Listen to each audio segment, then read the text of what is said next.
Hello everyone. तो स्वागत है आपका हमारे इस नई वीडियो में। तो आज की हमारी वीडियो का टॉपिक है संसद का विशेष सत्र। ये अभी टॉपिक हाल ही में बहुत ही इम्पोर्टेंट है क्योंकि अभी हाल ही में 18 सितंबर से विशेष सत्र की शुरुआत हुई है और ये 5 दिन तक चलने वाला है। तो आज के हम इस वीडियो में जानेंगे कि विशेष सत्र क्या होता है, इसकी प्रोसेस क्या होती है और ये अन्य सत्र से किस प्रकार से अलग होता है। कि जो हमने नॉर्मल सत्र जो होते हैं जैसे मानसून सत्र होता है, शीतकालीन सत्र होता है और एक होता है बजट सत्र, उनके बारे में तो सुना होगा, लेकिन ये विशेष सत्र क्या होता है। तो आज हम इसके बारे में फुल डिटेल में जानेंगे कि संसद कौन कौन से विधेयक पेश कर सकती है, उसके बारे में भी हम थोड़ा सा देखेंगे। बाकी ये जो विधेयक वाला टॉपिक इसको हम एक अलग से वीडियो में देखेंगे। इसमें सिर्फ हम विशेष सत्र के बारे में ही हम जानेंगे। और आइए हम वीडियो की शुरुआत करते हैं। तो संसद का विशेष सत्र ये हमारे वीडियो के आज का टॉपिक है। तो 18 सितंबर से प्रधानमंत्री मोदी जी के भाषण के साथ ही 18 सितंबर से संसद का विशेष सत्र शुरू हो गया है।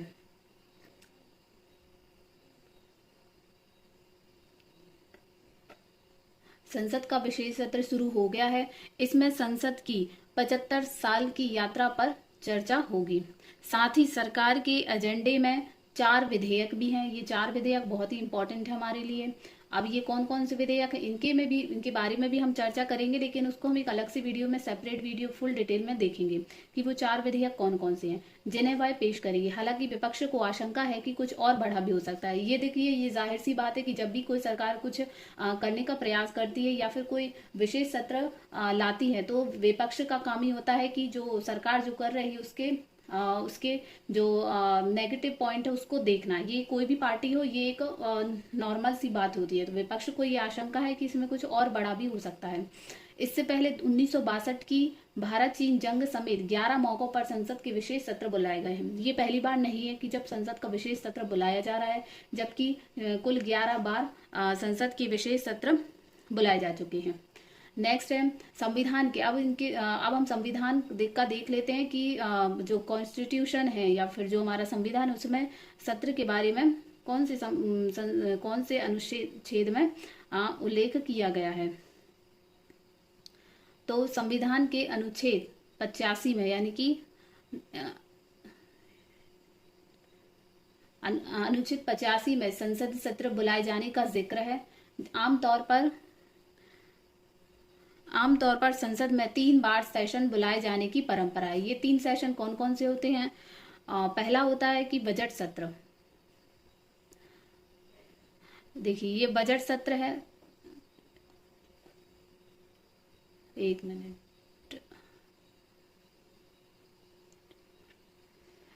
बजट सत्र पहले नंबर पर आता है। बजट सत्र, जो बजट सत्र होता है वो जनवरी के अंत में शुरू होकर अप्रैल के अंत या मई के पहले सप्ताह तक चलता है। ठीक है। दूसरा होता है मानसून सत्र। मानसून सत्र यानी कि जो मानसून में जो सत्र ऑर्गेनाइज होता है तो वो होता है जुलाई से शुरू होता है और अगस्त तक चलता है लगभग। और तीसरा होता है शीतकालीन सत्र। शीतकालीन सत्र होता है, ये मतलब शीतकालीन यानी कि ठंडियों में होता है। ये नवंबर से दिसंबर तक आयोजित होता है। ये 3 प्रकार के सत्र होते हैं जो हमने सुने हैं, लेकिन ये विशेष सत्र भी होता है। और जिसमें लोकसभा के जो महासचिव रहे पीडीटी आचार्य के मुताबिक, इन्होंने कुछ कहा है इसके बारे में, वो क्या है वो हम जान लेते हैं। पीडीटी आचार्य के मुताबिक बाकी दूसरे सत्रों की तरह संसद का विशेष सत्र भी होता है।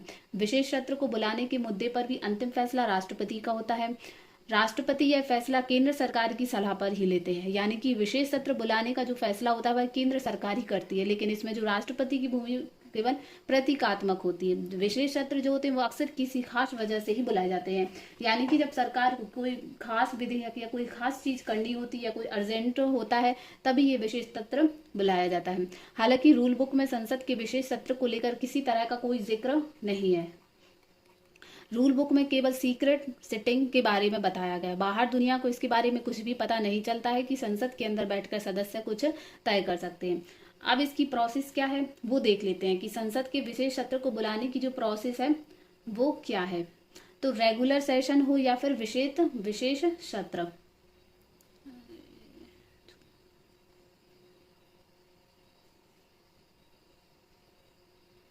रेगुलर सेशन हो या विशेष सत्र, दोनों ही सत्रों को बुलाने की जो प्रक्रिया होती है वह एक जैसी होती है। सेशन बुलाने का अधिकार सरकार का होता है और सरकार ही ये तय करती है कि उसे सत्र कब बुलाना है। मतलब ये फैसला जो होता है वह सरकार ही करती है कि सत्र उसे कब बुलाना है। नेक्स्ट है कि संसद कार्यों पर बनी कैबिनेट। अब इसका कुछ हम डिटेल देख लेते हैं। जैसे संसद कार्यों पर बनी कैबिनेट कमेटी प्रधानमंत्री की अगुवाई में, मतलब ये जो कैबिनेट होती है वह प्रधानमंत्री की अगुवाई मतलब प्रधानमंत्री की अध्यक्षता में विशेष सत्र बुलाने की तारीख तय करती है, एजेंडा तय करती है। इसके बाद स्पीकर को यह जानकारी दी जाती है। स्पीकर जो होता है वही कैबिनेट कमेटी का ये फैसला राष्ट्रपति भवन भेजा जाता है। फिर उसके बाद इस पर राष्ट्रपति के अध्यक्ष होते ही स्पेशल सेशन बुलाए जाने का नोटिफिकेशन जारी कर दिया जाता है। तो ये प्रोसेस होती है। इसको हम इन शॉर्ट में समझे कि पहले प्रधानमंत्री ये तय करता है, प्रधानमंत्री यानी कि कैबिनेट कमेटी प्रधानमंत्री की अगुवाई में विशेष सत्र बुलाने की तारीख तय करती है। उसके बाद ये जो तारीख होती है वह स्पीकर को यह जानकारी दी जाती है। स्पीकर यानी लोकसभा अध्यक्ष जो होता है वह इसे राष्ट्रपति भवन भेजता है, और राष्ट्रपति भवन भेजने के बाद राष्ट्रपति किस पर हस्ताक्षर होते हैं, उसके बाद ये नोटिफिकेशन जारी किया जाता है। संसदीय कार्यों पर बनी इस कैबिनेट कमेटी में, मतलब ये जो समिति है, ये जो कमेटी है, इसमें फिलहाल 10 मंत्री हैं। और वो मंत्री कौन कौन कहाँ से आते हैं। एक होता है रक्षा मंत्री, फिर होता है गृह मंत्री, फिर वित्त मंत्री, कृषि मंत्री, जनजातीय मामलों के मंत्री, संसदीय मामले और सूचना एवं प्रसारण मंत्री शामिल होते हैं। कानून मंत्री और विदेश राज्य मंत्री समिति में विशेष आमंत्रित सदस्य होते हैं। नेक्स्ट अब हम जानेंगे कब कब विशेष सत्र बुलाए गए हैं। ऐसे कौन कौन से 11 मौके रहे हैं। तो उन 11 मौके यानी कि ऐसी क्या कंडीशन रही है कि विशेष सत्र बुलाए गए हैं। तो कुल 11 मौकों पर बुलाए गए, यानी कि 11 बार बुलाए गए हैं। तो 11 बार में कुछ ऐसे सत्र हैं जिसमें खास मौके पर डिबेट के लिए बुलाया गया, तो वो ऐसे 5 मौके हैं। तो उन 5 को हम देख लेते हैं। सबसे पहला है 1962। सन 1962 में बुलाया गया था। जब बुलाया गया था भारत चीन युद्ध पर चर्चा के लिए 8 नवंबर 1962 को विशेष सत्र बुलाया गया था। यानी कि जो 1962 में बुलाया गया था वह भारत चीन युद्ध के लिए बुलाया गया था, भारत चीन युद्ध। और उसके बाद 2015 में बुलाया गया था वह डॉक्टर भीमराव अंबेडकर की 125वीं जयंती पर 26 नवंबर 2015 को विशेष सत्र आयोजित हुआ था, वी.आर. अंबेडकर की 125वीं जयंती पर। उसके बाद मतलब ये 1962 के बाद आना चाहिए 1977 में। एक बुलाया गया था 1977 में। नागालैंड और तमिलनाडु में राष्ट्रपति शासन की समय सीमा को बढ़ाने के लिए 2 दिन का विशेष सत्र बुलाया गया था। यानी कि जो उस समय कुछ ऐसी कंडीशन बनी होगी कि नागालैंड और तमिलनाडु में राष्ट्रपति शासन की सीमा बढ़ाने को लेकर। उसके बाद 1991 में जो बुलाया गया था वह हरियाणा में राष्ट्रपति शासन लगाने पर चर्चा करने के लिए राज्यसभा में 3 और 4 जून को बुलाया गया था। और उसके बाद बुलाया गया था 2008 को। जो 2008 को बुलाया गया था उसमें वाम दलों के समर्थन वापस लेने के बाद मनमोहन सिंह की सरकार ने जुलाई महीने में लोकसभा का विशेष सत्र बुलाया गया था। और एक बार बुलाया था 2012 में। जो 2012 में बुलाया गया था वह 13 मई को भारतीय संसद की उद्घाटन बैठक की 60वीं वर्षगांठ मनाने के लिए लोकसभा में विशेष सत्र बुलाया गया था। तो ये ऐसे 6 मौके थे जिसमें डिबेट के लिए जो विशेष सत्र था वो बुलाया गया। अब हम इसमें देखेंगे कि क्या विशेष सत्र जो होते हैं वह सामान्य सत्र से अलग होते हैं या किस तरीके से ये भिन्न होते हैं, या इनमें क्या डिफरेंस होता है। तो पहले संविधान में विशेष सत्र जैसे शब्द का इस्तेमाल नहीं किया गया है, लेकिन संविधान के अनुच्छेद 1985 के मुताबिक राष्ट्रपति कभी भी सत्र बुला सकते हैं। संविधान के अनुच्छेद 85(2)(a) के मुताबिक राष्ट्रपति संसद का सत्र कभी भी और कहीं भी बुला सकते हैं। यानी कि जो संसद की बैठक जरूरी नहीं कि संसद भवन में ही हो या किसी समय विशेष पर हो। जो संसद की बैठक कभी भी और संसद भवन के अलावा कहीं भी हो सकती है। यह प्रावधान युद्ध या प्राकृतिक आपदा जैसी परिस्थिति को ध्यान में रखकर किया गया था। इसके जो नियम होते हैं वह बाकी सूत्रों की तरह ही होते। और संविधान में प्रावधान है कि संसद के 2 सत्रों के बीच 6 महीने से ज्यादा का अंतर नहीं हो सकता है। नेक्स्ट है कि संविधान में विशेष सत्र का जिक्र जो है, संविधान में विशेष सत्र का जिक्र नहीं, लेकिन क्या विशेष बैठक को लेकर कोई प्रावधान है। अब इसमें हम देखेंगे कि संविधान में विशेष सत्र का जिक्र तो नहीं है, लेकिन इसके लिए कोई प्रावधान है या नहीं है। दरअसल संविधान के अनुच्छेद 352 यानी कि 352 ये जो है वो आपातकाल की उद्घोषणा से संबंधित अनुच्छेद है। आपातकाल की उद्घोषणा में संसद की विशेष बैठक का उल्लेख है। अब इसका थोड़ा सा हम अंदर का देखें कि संसद ने 1978 में 44वें संविधान संशोधन के जरिए विशेष बैठक से संबंधित भाग को जोड़ा था। इसका उद्देश्य था देश में आपातकाल की घोषणा करने की सरकारी शक्ति को कंट्रोल करना। इस प्रावधान के मुताबिक यदि देश में आपातकाल की घोषणा की जाती है और संसद सत्र में नहीं है, तो लोकसभा के 1/10 सांसद मिलकर राष्ट्रपति से एक विशेष बैठक बुलाने के लिए कह सकते हैं। इस विशेष बैठक का जो मकसद होता है वो आपातकालीन को अस्वीकार करने का प्रस्ताव पारित करना होता है। यानी कि संविधान में और कहीं भी विशेष सत्र का उल्लेख नहीं है, लेकिन जो अनुच्छेद 352 है यानी कि 352 जो अनुच्छेद है वह आपातकाल से संबंधित है। लेकिन इसमें एक पॉइंट जुड़ा हुआ है कि यदि देश में आपातकाल की स्थिति उत्पन्न होती है और यदि उस समय कोई फैसला लेना होता, कोई बड़ा फैसला लेना होता है जिसमें हमें संसद की जरूरत है, तो उस समय संसद की विशेष बैठक को बुलाया जा सकता है और कभी भी बुलाया जा सकता है। इसकी जो अनुमति होती है वो राष्ट्रपति देते हैं और उसमें लोकसभा के जो 1/10 सांसद मिलकर राष्ट्रपति से एक विशेष बैठक बुलाने के लिए कह सकते हैं। तो ये एक छोटा सा प्रावधान है कि उसमें विशेष बैठक का बुलाया जा सकता है। अब देखेंगे कि क्या संसद के विशेष सत्र में केंद्र सरकार एजेंडा बदल सकती है। एजेंडा मतलब जो केंद्र सरकार ने जो तय किया है कि हम क्या इसमें लाएंगे, उसको क्या बदल सकती है केंद्र सरकार विशेष सत्र आने से पहले। तो सरकार जो होती है वह संसद की बैठक से एक दिन पहले बुलेटिन जारी कर संसद के एजेंडे की सूचना देती। बुलेटिन मतलब होता है एक न्यूज जारी कर संसद के एजेंडे की सूचना देती और बैठक वाले दिन सुबह एजेंडे को बदला भी जा सकता है। यानी कि जो भी एजेंडा तय किया गया था उसको सरकार बदल भी सकती है, उसकी सूचना हमें एक दिन पहले देनी होती है। और आमतौर पर सांसदों को एजेंडा बताए बिना 15 दिन पहले सत्र शुरू करने की सूचना सांसदों को दी जाती है कि सत्र किस तरह किस वजह से बुलाया जा रहा है। इसके बारे में जो संसद सदस्यों को पता होना चाहिए। सरकार संसद की बैठक से एक दिन पहले बुलेटिन जारी कर एजेंडे की सूचना देती है। और विशेष सत्र में सामान्य सत्र की तरह ही काम होगा या नहीं, इसका जो फैसला होता है वह सरकार खुद करती है। यानी कि प्रश्नकाल या शून्यकाल होगा या नहीं। यानी कि जो नॉर्मल सत्र होते हैं उसमें एक प्रश्नकाल होता है और शून्यकाल होता है, इनके अलग अलग मतलब होते हैं। तो विशेष सत्र में ये प्रश्नकाल शून्यकाल होंगे या नहीं इसका फैसला भी सरकार करती है। सत्र के दौरान किस सब्जेक्ट पर यानी कि किस विषय पर बात होगी, बिजनेस एडवाइजरी कमेटी बैठकर इसे तय करती है। इसमें सभी राजनीतिक दलों के रिप्रेजेंटेटिव होते हैं। इस कमेटी के अध्यक्ष भी स्पीकर होते हैं। नेक्स्ट है कि क्या इस बार संसद के विशेष सत्र में सवाल नहीं पूछेगा। अब सवाल उठता है कि नॉर्मली तो ये फैसला सरकार करती, तो इस बार सरकार ने क्या फैसला लिया है कि शून्यकाल और प्रश्नकाल होंगे या नहीं। विशेष सत्र में प्रश्नकाल होगा या नहीं यह सदन की स्पीकर या अध्यक्ष तय करते हैं। आमतौर पर इस पर सरकार की सलाह पर फैसला लिया जाता है।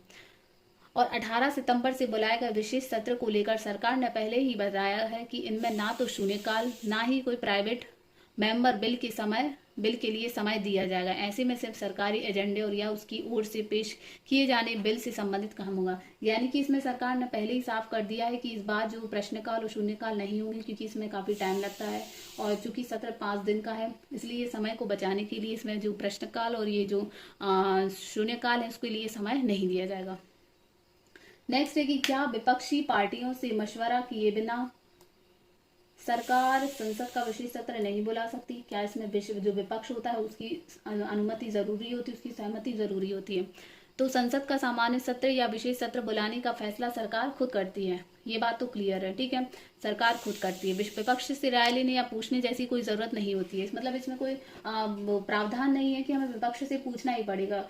लेकिन हर बार तो जब भी विशेष सत्र आयोजित हुआ उस बार तो पूछा है, लेकिन इस बार का जो विशेष सत्र है उसमें विपक्ष को कोई भी सलाह नहीं ली गई। इस बार केवल सरकार ने खुद से फैसला लिया है। नेक्स्ट है सांसदों की बैठक में भी कमी आई थी। एक रिपोर्ट के मुताबिक संसद के पिछले 2 दशकों में यानी कि पिछले कुछ सालों में संसद की बैठकों में बैठकों के दिनों में भी गिरावट आई थी। संसद के पहले 2 दशकों के दौरान संसद के पहले 2 दशकों के दौरान एक साल में लोकसभा की जो औसतन बैठकें थी वो 120 दिन से भी ज्यादा होती थी, और पिछले कुछ दशकों में ये घटकर केवल 70 दिन रह गई। यानी कि जो पहले बैठकों होती थी कुल मिलाकर, मतलब पूरे जो सत्र की बैठकें मिलाकर 120 होती थी, लेकिन अभी कुछ सालों से ये घटकर 70 दिन ही हो गई है। और कांग्रेस नेता ने राज्यसभा सदस्य के रूप में अपने कार्यकाल के दौरान अपने निजी विधेयक में एक प्रस्ताव रखा था, और उस प्रस्ताव में उन्होंने बोला था कि कम से कम जो बैठकें हैं, और कुछ समितियों ने भी सिफारिश की थी कि संसद की बैठक साल में कम से कम 120 दिन होना चाहिए, मतलब एक समय सीमा तय कर देनी चाहिए कि कम से कम 120 दिन तो हो। और उसके बाद कुछ और विधेयक में ये सुझाव दिया गया था कि संसद को एक वर्ष में 4 सत्रों के लिए मिलना चाहिए, जिसमें सार्वजनिक महत्व के मामलों पर तत्काल बहस के लिए 15 दिनों का एक विशेष सत्र भी शामिल हो। अब हम इसकी कुछ हिस्ट्री पर जाते हैं कि क्या संविधान सभा में भी संसद सत्र के समय विवाद हुआ था, मतलब जब संविधान सभा जो संविधान बना रही थी उस समय भी इस विषय को लेकर कोई विवाद हुआ था या नहीं। भारतीय संविधान के मुताबिक 2 संसदीय सत्रों के बीच का अंतराल 6 महीने से ज्यादा नहीं होना चाहिए। ये संविधान में ही बोला गया है कि 2 सत्रों के बीच में 6 महीने से ज्यादा का अंतर नहीं होना चाहिए।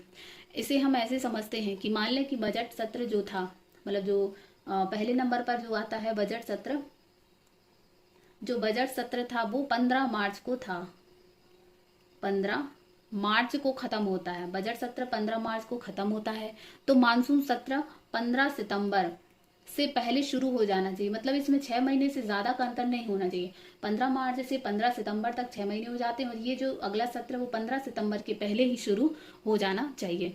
फिर संविधान निर्माताओं ने से अंग्रेजों के बनाए गवर्नमेंट ऑफ इंडिया एक्ट 1935 से लिया था, यानी कि जो विशेष सत्र का था वो इस 1935 के अधिनियम से लिया था। इस नियम के मुताबिक 2 सत्रों के बीच का समय 12 महीने से ज्यादा नहीं हो सकता था। फिर संविधान सभा की बैठक के दौरान संसद की कार्रवाई और समय अंतराल को लेकर संसद सदस्यों के बीच में कई मतभेद थे। अब वो मतभेद क्या थे कि कुछ चाहते थे कि भारतीय संसद अमेरिका और ब्रिटेन की तरह लंबे समय तक काम करे। इन देशों में एक साल में संसद 100 से ज्यादा दिनों तक चलती है, यानी कि जो इन देशों में प्रावधान है वो 100 दिनों तक एक साल में बैठकें करते हैं। कुछ लोगों का मानना था कि हम ये वाला फॉलो करें। वहीं कुछ सदस्य चाहते थे कि संसद छोटे छोटे ब्रेक के बाद साल भर चलती रहे, लेकिन अंत में तय हुआ कि एक निश्चित समय अंतराल पर ही संसद की कार्रवाई चलेगी। ये था विशेष सत्र से संबंधित कुछ इंपॉर्टेंट फैक्ट जो हमारे लिए बहुत ही इंपॉर्टेंट हो जाते हैं और इस वीडियो में हमने देखे। और नेक्स्ट वीडियो में हमें जो 4 विधेयक आने वाले हैं उनके बारे में हम विस्तार से जानेंगे, तो प्लीज़ उस वीडियो को भी मिस मत करिएगा और इस वीडियो को भी आप अंत तक देखिएगा। तो मिलते हैं हम नेक्स्ट वीडियो में, तब तक के लिए थैंक यू और थैंक यू फॉर वॉचिंग।